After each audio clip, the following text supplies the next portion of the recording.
So what up, guys? Thank you for tuning in to another episode of Ballroom Boxing. Today, this video is about. Now, first off, I want to apologize for the format. I actually just had to get the software. The software on my computer was corrupted, so I just now had to take it to the Geek Squad so they could wipe the hard drive clean and reinstall the operating system and this, that, and the third. Now they couldn't determine exactly what corrupted the software, but it was corrupted because it wouldn't load up. And you know anything about computers, Apple's are proprietary, so you know what I'm saying. It's not easy. They're not easy to fix. You know what I'm saying. Basically, they're not like Windows computers. Like you could just crack those open and replace parts and do whatever the fuck you need. But anyway, so today we're talking about the this is my recap or my review, my critique of the Sean Porter Danny Garcia fight card from last night. Today's Sunday. Yesterday was Saturday. The fight came on at 6 o'clock Eastern. I think 9:30 Western. So I'm gonna quickly just recap and review and go over all the fights and the portion of the fights that I saw. Now, I did not see the entire fight between Charles Martin and the dude Alan. Is it Kowalski? Anyway, I didn't Kowalski, whatever. I didn't see the whole fight. I picked up on the fight from around round 6. I picked up on the fight, and the rounds that everybody believes that Charles Martin won in that fight, I saw those rounds, 6th, 7th, 8th, maybe 9th round, and I don't know, the 10th round could be up in the air. But basically, I'm not a huge fan of Charles Martin. I mean, the fight was on. He lost. If you guys don't know, he lost to Anthony Joshua, but I don't know, man. He seems to be a little bit lacking mentally to some degree, but this isn't about that. Anyway, so the fight. I mean, I prefer the lighter weights, or I prefer the more athletic fighters as opposed to, you know, the rock'em sock'em robot style. I'll give these dudes credit and props for their grit, their toughness, you know, their ability to stand in the pocket and trade punches, you know, and bang with the other dude. I saw where if Charles Martin had a better boxing ability, he may not necessarily have stopped Homeboy, because if he had the power to do it, he would have done it. He landed enough shots to where, though, if he had the power to stop Homeboy, that he would have. But also, that could be a credit to the other kid's chin. So let me not take that away from him. But if Charles Martin had better boxing ability, I think he could have worked this dude over. And I feel like that's simply because Kowalski didn't look to. Now, I didn't see the earlier rounds, so maybe my perception is a little skewed because I didn't see the entire first fight. I just saw the second half of it. But the kid didn't seem like he had, you know, the sharpest boxing skills, you know. You know what I'm saying? I mean, he was pretty much basic, straight up and down, straightforward, throw punches, you know what I'm saying? Got a chin, could take a punch, you know. I mean, no special effects, as Floyd Mayweather would say. Now I'm gonna go ahead and move forward. Now, the fight between Ugas and I think it's Betty Nuevo. I think I'm saying his name wrong, but yeah, I know the kid from Argentina. Tough, gritty kid. His endurance and his stamina were fucking top notch, you know. But I didn't think that was necessarily going to be a knockout in that fight. At least not coming from Ugas, being as though he has 22 fights, he only has 11 knockouts. So obviously the dude, you know what I'm saying, doesn't have stunning power. However, the fight was good. It was a well-fought fight. Ugas, he did his thing, man. Now, I do recall seeing some fights of his before, but I don't remember who it was that he fought. I had to go digging in the crates for real. But it was a good fight. It was a very calculated fight. The crowd started booing, and that's one thing I kind of have an issue with some American fight fans, you know, I appreciate the sport, whatever I'm watching, for the ability of the athletes. You know what I'm saying?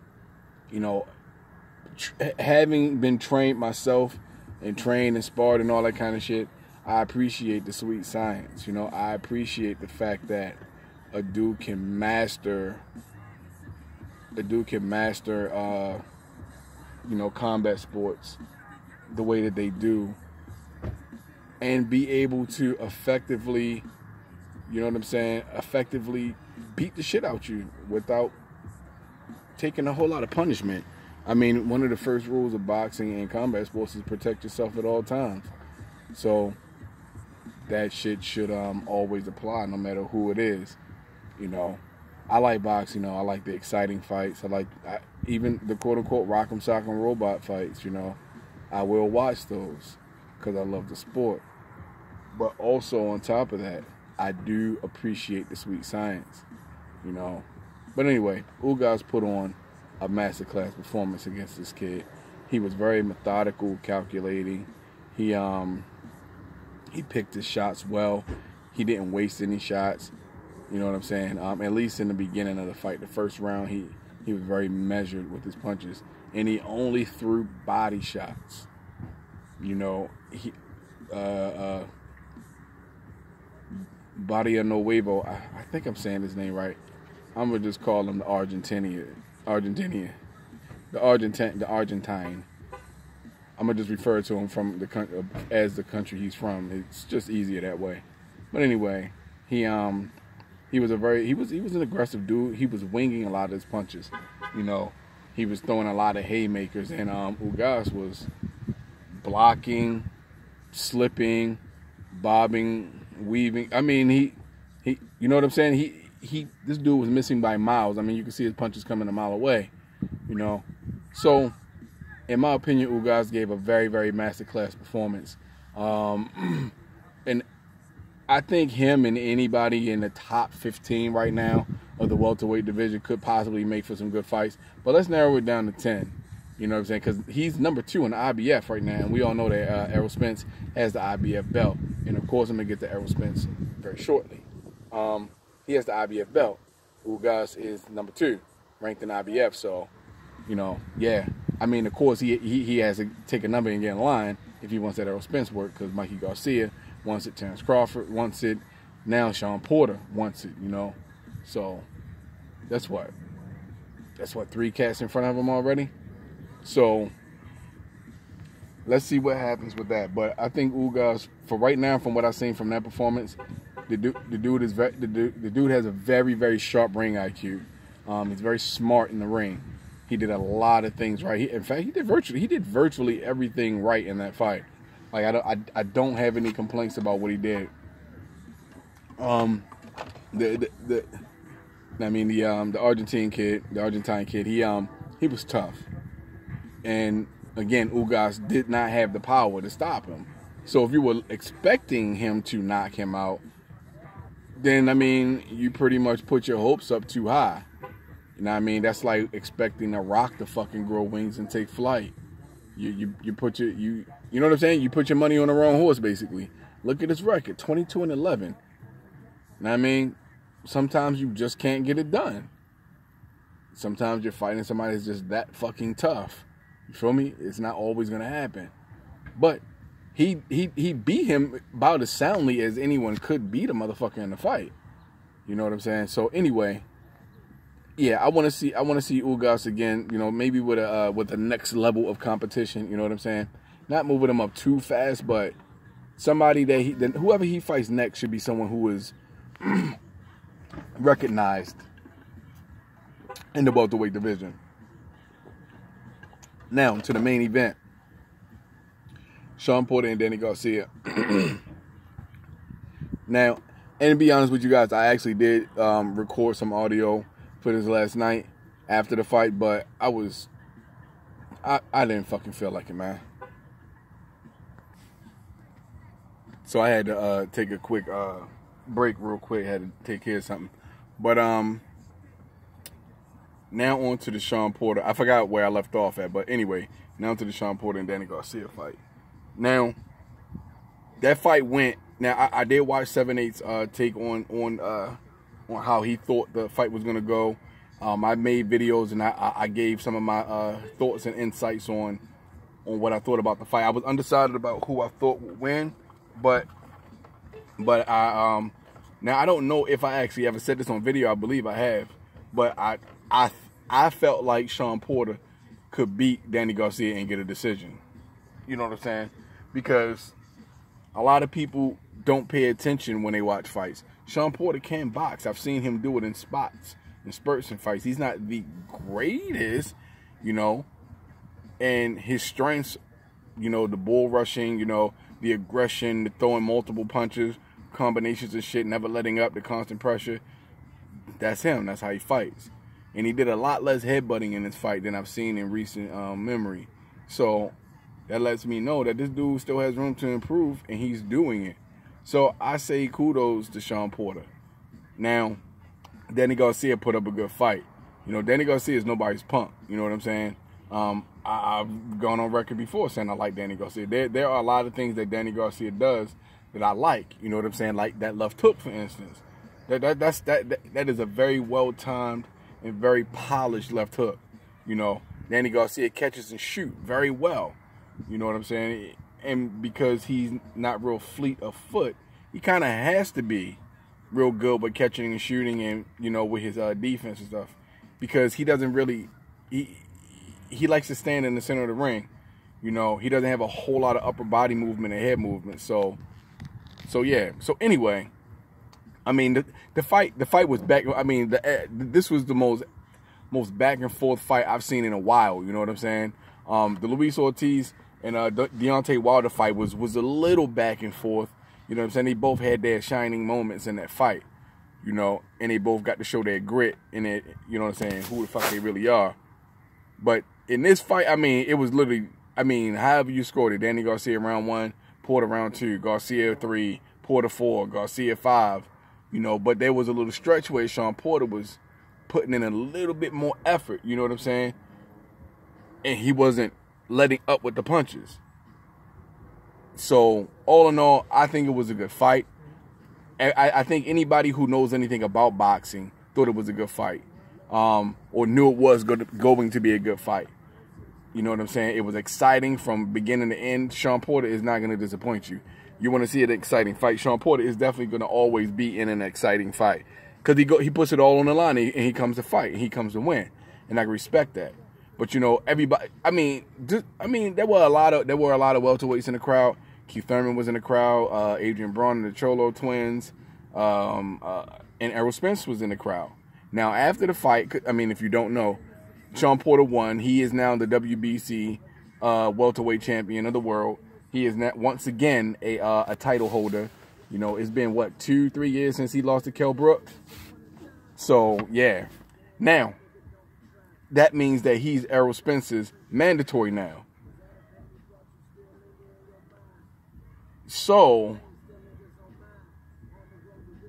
that is an exciting fight that I'm looking forward to. Now, Errol Spence stepped in the ring, you know what I'm saying? But on some respectful, humble shit, but basically, you know, called him out, called him to task. Sean Porter and his pops, they were all for it, you know? And basically, Sean Porter was like, watch this. This is about to be the easiest fight you ever seen get made. And they shook on it right then and there. That fight's coming in 2019. Now, so that's it. That's my critique on the fight. Ugas did an excellent job. Charles Martin and the other dude. By the way, Charles Martin lost a decision in that fight, you know. Kowalski. How the fuck you say that dude's name? I mean, he got the decision. Hooray for him. He steps up a level in competition. I see his big ass getting knocked the fuck out. Real talk. The Ugas and Barrio, I think, is it Barrio Nuevo? Pardon me if I'm mangling that kid's name. Great fight. Ugas, I want to see him again. Sean Porter and Danny Garcia. Danny Garcia doesn't lose anything in this fight. He put up a good fight. You know what I'm saying? He did his thing. He worked his game plan. You know, Sean Porter didn't get away with everything he wanted to do. You know what I'm saying? Because Danny Garcia was quick on those counters. But nevertheless, he lost. Now, Errol Spence and Sean Porter. This isn't going to be about that. So I'm not going to do that. But just mentioning it. That's going to be a good fight. Can't wait to see it. Now, if Errol Spence gets the Mikey Garcia fight first, I have said this before and I will say it again. Mikey Garcia can fight. He can fight his ass off. I like him as a boxer. I like watching his fights because the dude is very skilled and he is a master of the fundamentals. You understand? But Errol Spence is on that next level because he's good at all the things that Mikey Garcia is good at. He's good at all the things Mikey Garcia is bad at. And he's a natural athlete on top of that. You understand what I'm saying?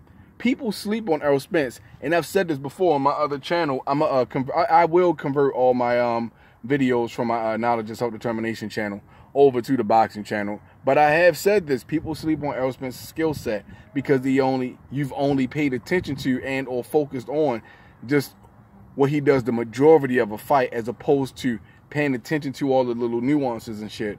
But to the untrained eye, you know, it is what it is. But anyway, that's my opinion on that. You know what I'm saying? Mikey Garcia doesn't have the best defense. Think about it. In the fight with Adrian Broner, when it was what, the 11th round, 10th, I mean, because Adrian Broner was fighting back towards the end of the rounds and stuff, which I hate the fact that he was doing that shit, but whatever. Anyway, when he started letting his hands go, he was catching fucking Mikey Garcia with damn near everything he put out there.